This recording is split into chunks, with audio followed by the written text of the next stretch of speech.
Hi ನಮಸ್ಕಾರ ಎಲ್ಲರಿಗೂ. ಹೇಗಿದ್ದೀರಾ ಎಲ್ಲರೂ? ಐ ಹೋಪ್ ನೀವೆಲ್ಲ ಚೆನ್ನಾಗಿದ್ದೀರಾ ಅಂತ ಅಂದ್ಕೊಂಡಿದ್ದೀನಿ. ಇವತ್ತಿನ ವಿಚಾರದಲ್ಲಿ ತಮ್ಮನೇಲಿ ನೋಡಿ ನಿಮ್ಗೆ ಆಲ್ರೆಡಿ ಎಲ್ಲರಿಗೂ ಗೊತ್ತಾಗಿರಬೇಕು. ಬಸ್ರಿಯರು ಏನು ತಿಂದರೆ ಹುಟ್ಟೋ ಮಕ್ಕಳು ಬುದ್ಧಿಶಾಲಿಯಾಗಿ ಹುಡ್ತವೆ ಅನ್ನೋದು ಈ ವಿಡಿಯೋದಲ್ಲಿ ಹೇಳೋವಂಥದ್ದು. ನೀವಿನ್ನು ಯಾರೆಲ್ಲ ನನ್ನ ಚಾನಲ್ನ ಹೊಸದಾಗಿ ನೋಡ್ತಾ ಇದ್ದೀರೋ ಖಂಡಿತವಾಗ್ಲೂ ಈಗಲೇ ನನ್ನ ಚಾನಲ್ನ ಸಬ್ಸ್ಕ್ರೈಬ್ ಮಾಡ್ಕೊಳ್ಳಿ. ಹಾಗೆ ಮುಂದೆ ಯಾವ್ದಾದ್ರು ಯೂಸ್ಫುಲ್ ವಿಡಿಯೋಗಳು ಸಿಗ್ತವೆ, ನೀವು ಬೆಲ್ ಐಕನ್ ಇರುತ್ತಲ್ಲ ಅದನ್ನು ಪ್ರೆಸ್ ಮಾಡಿದ್ರೆ ಸಾಕು. ಹಾಗೆ ಆಲ್ ಅಂತ ಕೊಡಿ, ನೋಟಿಫಿಕೇಷನ್ ಬರುತ್ತೆ. ಬನ್ನಿ ವಿಡಿಯೋ ಸ್ಟಾರ್ಟ್ ಮಾಡೋಣ. ತುಂಬ ಜಾಸ್ತಿ ಎಳೆಯೋಂಥ ಅವಶ್ಯಕತೆಯೇ ಇಲ್ಲ.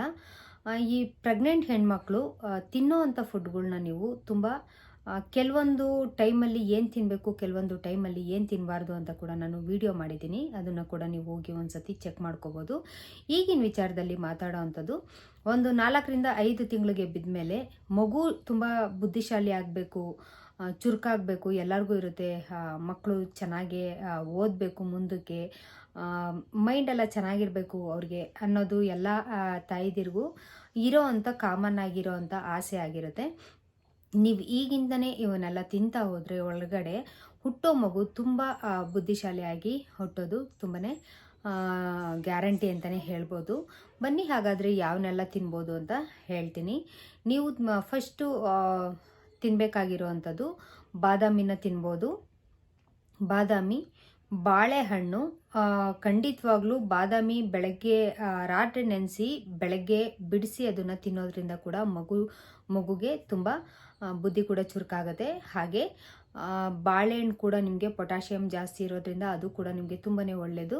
ಹಾಗೆ ಸೀ ಫುಡ್ಡು ಅಂದರೆ ನಿಮಗೆ ಫಿಶ್ಶು ತಿನ್ನಲ್ಲ ಅಂತ ಅಂದರೆ ಪರವಾಗಿಲ್ಲ, ಅದ್ರ ಬದಲಾಗಿ ನೀವು ಬಾಳೆಹಣ್ಣು ಮತ್ತು ಇದನ್ನ ತಿನ್ಬೋದು. ಹಾಗೆ ನಾನು ಅವಕಾಡೋ ಅಂತ ಏನು ಹೇಳ್ತಾರೆ, ಅವಕಾಡೋ ಅಂದರೆ ಬೆಣ್ಣೆಹಣ್ಣು ಕೂಡ ನೀವು ಜ್ಯೂಸ್ ಮಾಡ್ಕೊಂಡಾದರೂ ಕುಡಿಬೋದು, ಇಲ್ಲ ಅದರಲ್ಲಿ ಸಲಾಡ್ಸು ಕೂಡ ಇದು ಮಾಡ್ಕೋಬೋದು. ಹಾಗೆ ಪಾಲಕ್ ಸೊಪ್ಪಲ್ಲಿ ನಮಗೆ ಹೇರಳವಾಗಿ ನಮಗೆ ಇದಿರೋದ್ರಿಂದ ರಕ್ತನ ನೀಟಾಗಿ ಶುದ್ಧಿ ಮಾಡುತ್ತೆ. ಹಾಗೆ ಮಗು ಬುದ್ಧಿ ಇದಕ್ಕೆ ಕೂಡ ನಿಮಗೆ ಒಳ್ಳೆ ಕೆಲಸ ಮಾಡುತ್ತೆ ಅಂತ ಹೇಳ್ಬೋದು.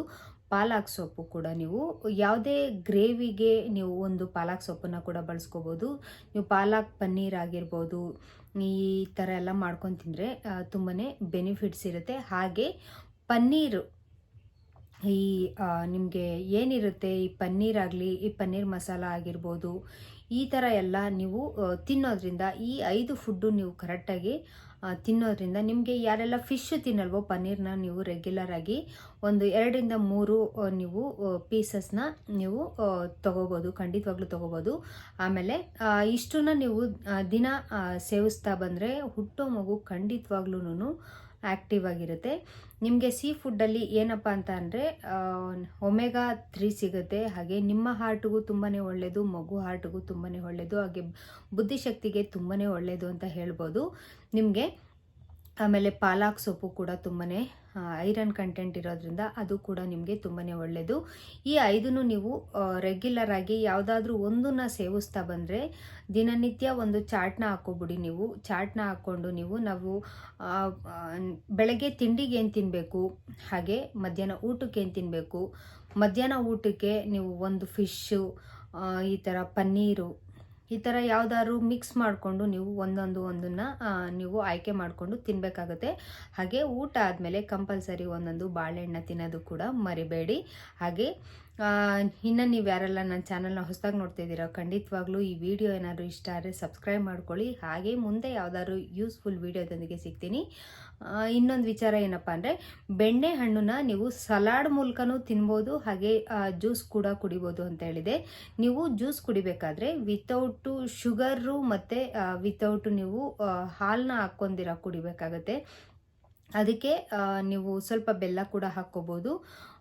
ಸಕ್ಕರೆ ಆಲ್ಮೋಸ್ಟ್ ಈಗಿಂದನೇ ಮಕ್ಕಳಿಗೆ ನಾವು ಸಕ್ಕರೆನ ಒಳಗಡೆ ಸೇರಿಸ್ತಾ ಬಂದರೆ ತುಂಬ ಕಷ್ಟ ಆಗುತ್ತೆ. ಹಾಗೆ ಶುಗರ್ ಲೆವೆಲ್ ಕೂಡ ನಮಗೆ ಇನ್ಕ್ರೀಸ್ ಆಗ್ತಾ ಇರುತ್ತೆ.